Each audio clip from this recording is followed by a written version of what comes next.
Harry, what do you think of my new gloves? Do they look good? Oh, thank you, Papa! Hey everyone, welcome back to my channel. I'm VaultFox, and today I'm going to show you how I primed, painted, and put the strapping on all of my Gamora arm armor. Gamora arm armor. Arm armor. Arm armor. First, what we're going to do is head out to our garage or another well-ventilated area.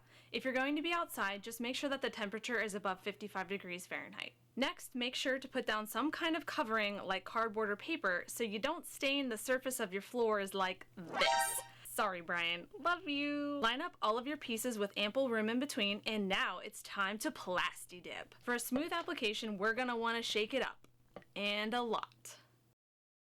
You just have to say that you're fine. Get about 6 inches away from your pieces and try to spray in long, smooth passes. You're going for a thick, but not too thick it starts to drip application here. I typically go for about 2 to 3 coats of Plasti Dip with 4 hours of dry time between each coat, but if you're in a rush, 1 coat will do the job.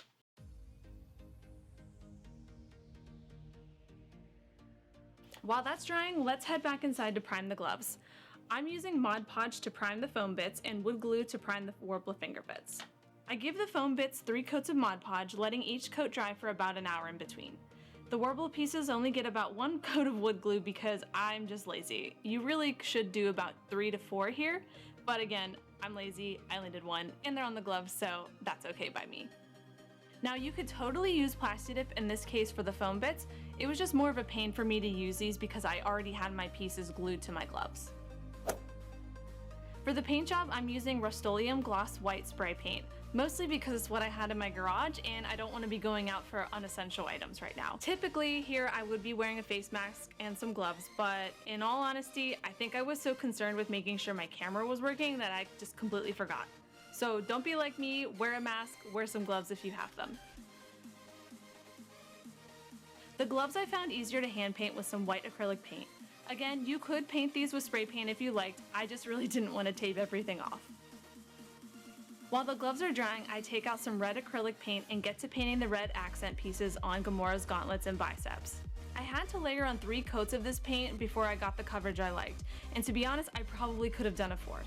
You'll see that I'm actually pretty messy at doing this, what a shocker. You could tape off the accent pieces to avoid this, but honestly, again, I'm lazy and I would rather just clean up these spots later. To do this, I spray some of the white spray paint I was using outside into a cup, and I use a crappy brush to paint it all over my mistakes. Make sure whenever you're done with this brush that you take some 91% alcohol and swish your brush in it. It's gonna look good as new. I mean, as good as this brush could ever look again. Now while those are drying, I'm going to move on over to the pauldrons, and I'm using one of my favorite Vallejo colors for the yellow. Oh, ain't that nice?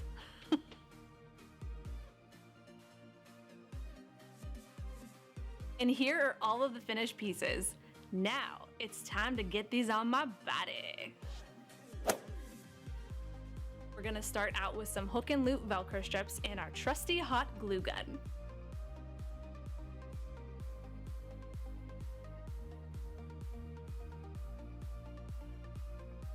Next, you're gonna take your hot glue gun and slather some of that onto the back of your Velcro and press those Velcro pieces firmly into place in the middle back side of your gauntlet. After those pieces have cooled down a bit, trace along the outsides of the Velcro with your hot glue gun to make sure it's secure. You'll follow the same steps with putting the Velcro into the bicep pieces. And now onto the elbows. In one of my previous videos, I showed you how I dremeled a channel in the back of this elbow armor and hot glued some elastic. And now it's time to sew on some Velcro so we can attach them. Now, you can hot glue Velcro to the elastic if you have to, but I really wouldn't recommend it. Sewing is a much more durable way to have this in the long run.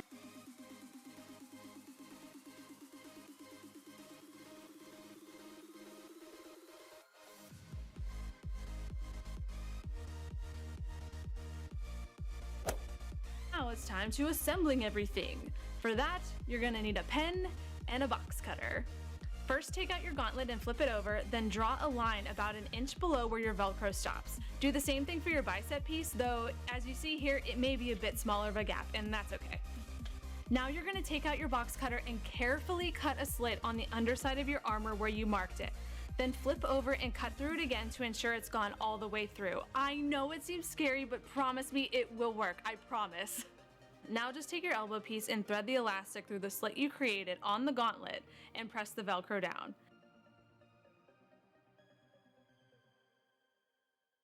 Last, we're going to want to add some Velcro onto the undersides of our pauldrons. Same deal as before, squash some hot glue on there and stick your Velcro to it. And also I'm making a small little elastic strip of Velcro similar to what we did for the elbows.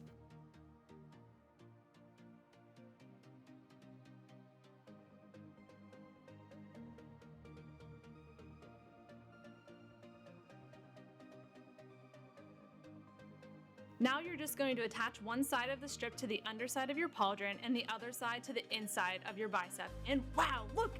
It's a whole piece of armor that you can wear. And here are the two arms side by side. You can see the one that's, flipped over with all the junky junk showing. And our final step will be going back out to the garage to apply a nice thick coat of glossy clear coat, and everything is done.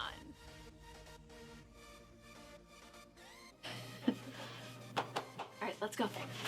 I really hope that this tutorial was able to help you out in some way, whether it was to show you how I prime my foam, how I go about strapping arm armor up with the elbow pieces, or even just, simple background music. That's totally cool too. And again, if I glossed over anything or you want me to explain something in a little bit more detail, please feel free to leave a comment down below. I make these videos for you guys and I really want to make them as best as I possibly can. I'm gonna give Gamora's leg and boot armor a shot next week, so you should hopefully be seeing a video about that next Sunday.